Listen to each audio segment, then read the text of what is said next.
Buenos días, hoy es 11 de julio y os damos la bienvenida a una nueva edición de Serra al Día.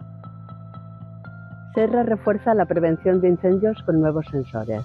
Hemos reforzado nuestra estrategia contra incendios forestales ampliando a 21 los sensores e instalando una cámara de 360 grados que permiten monitorizar el entorno en tiempo real.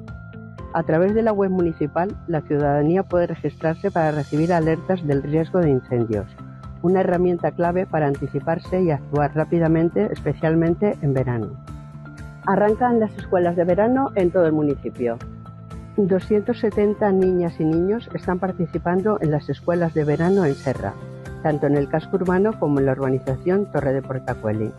Como novedad, esta última ofrece por primera vez el servicio de escuela matinera, en la que la infancia puede entrar entre las 7 y las 9 de la mañana, para así facilitar la conciliación familiar. Obras en la calle Cronista José Cenís. Siguen las mejoras en la red de alcantarillado. Estamos sustituyendo un tramo de 62 metros del colector de la calle Cronista José Cenís, dentro de un plan de renovación del alcantarillado que ha incluido mejoras en la avenida La Serra, calle San Roc o la avenida de la Ermita. Con una inversión de 40.000 euros prevenimos futuros problemas.